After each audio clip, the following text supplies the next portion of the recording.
Assalamualaikum warahmatullahi wabarakatuh. Salam sejahtera untuk kita semua. Perkenalkan, kami dari kelompok 9 yang beranggotakan 3 orang, yaitu Muhammad Nizar Zaid, saya sendiri, Nanda Aulia, dan Gina Saadah.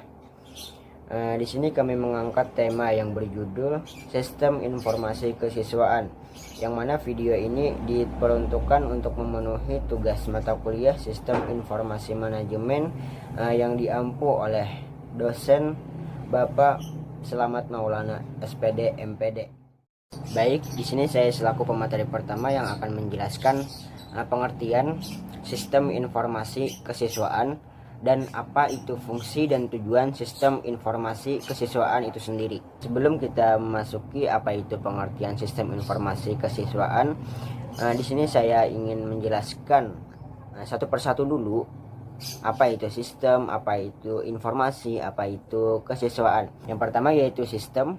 Sistem berasal dari bahasa Yunani yang disebut sistema atau sistema, yang berarti himpunan atau unsur yang saling berhubungan secara teratur untuk mencapai tujuan bersama.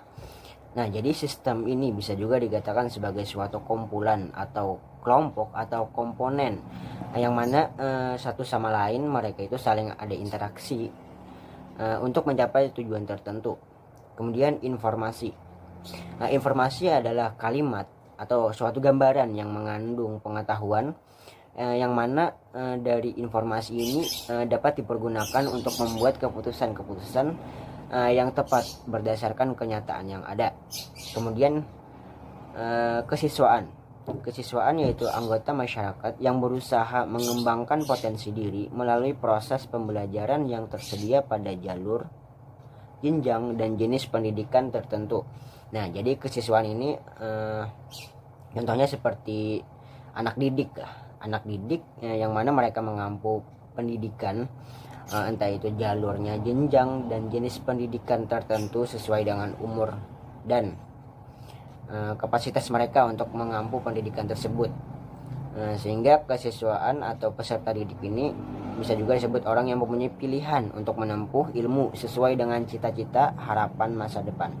Nah, jadi dari pengertian masing-masing apa itu sistem, apa itu informasi, apa itu kesiswaan tadi, didapatilah pengertian sistem informasi kesiswaan yang mana mempunyai makna apa itu sistem informasi manajemen, yaitu suatu komponen layanan yang memusatkan perhatian dengan pengaturan, pengawasan, dan layanan siswa di kelas dan di luar kelas seperti pengenalan, baik itu pengenalan dari sekolahnya, warga sekolahnya, dan apapun itu, serta ada pendaftaran, layanan individu seperti pengembangan minatnya, bakatnya, dan kebutuhan yang mana dari kebutuhan tersebut membuat mereka matang sampai lulus dari sekolah tersebut. Kemudian pembahasan selanjutnya yang mengenai fungsi dan tujuan sistem informasi kesiswaan. Nah, jadi sistem informasi kesiswaan ini mempunyai fungsi yaitu sebagai wahana bagi peserta didik untuk mengembangkan diri sebaik mungkin, baik yang terkait dengan segi-segi individualitasnya, segi sosial, aspirasi, kebutuhan, serta segi-segi potensi peserta didik lainnya. Nah, jadi sistem informasi kesiswaan ini sendiri terbilang sangat membantu terhadap peserta didik, sebab dengan adanya sistem informasi kesiswaan ini mereka bisa terbantu karena diberikan sarana untuk mengembangkan diri mereka masing-masing, baik itu dari segi individualitasnya seperti segi sosial, aspirasi, mungkin dari mereka mempunyai keluhan atau saran untuk pendidikan di sana, atau bagaimana sebaiknya mereka dididik seperti itu. Kemudian ada juga kebutuhan dan segi-segi potensi untuk peserta didik atau diri mereka begitu, baik itu dari ekstrakurikuler atau yang mengenai minat dan bakat dari sekolah tersebut, bagaimana mengembangkannya. Kemudian tujuan dari sistem informasi kesiswaan ini yaitu bertujuan untuk mengatur kegiatan-kegiatan peserta didik agar kegiatan-kegiatan tersebut menunjang proses pembelajaran di lembaga atau sekolah tersebut agar dapat berjalan lancar, tertib dan teratur, sehingga dengan demikian diharapkan dapat memberikan kontribusi bagi pencapaian tujuan sekolah dan tujuan pendidikan secara keseluruhan. Nah, jadi sistem informasi kesiswaan di sini terbilang sangat bisa menunjang baik itu kegiatan pembelajaran, kegiatan bagaimana pendidikan di sana bisa tertib, lancar, hingga teratur, hingga bisa memberikan tujuan dari sistem pendidikan kita sendiri, yaitu mampu memberikan pendidikan yang baik secara keseluruhan kepada peserta didik yang mengambil pendidikan di sekolah tersebut. Baiklah, demikian penjelasan dari saya mengenai pengertian apa itu sistem informasi kesiswaan serta fungsi dan tujuannya. Salah hilap mohon maaf, akan dilanjutkan oleh anggota kelompok lainnya. Baik, Assalamualaikum warahmatullahi wabarakatuh. Perkenalkan, nama saya Nanda Aulia. Di sini saya akan memaparkan materi selanjutnya, yaitu tentang ruang lingkup sistem informasi manajemen kesiswaan. Di mana ruang lingkup sistem informasi manajemen kesiswaan yang pertama yaitu perencanaan kesiswaan. Dalam perencanaan kesiswaan atau peserta didik mencakup sensus sekolah dan penentuan jumlah peserta didik yang akan diterima. Pendataan calon peserta didik merupakan salah satu komponen penting dalam perencanaan pendidikan.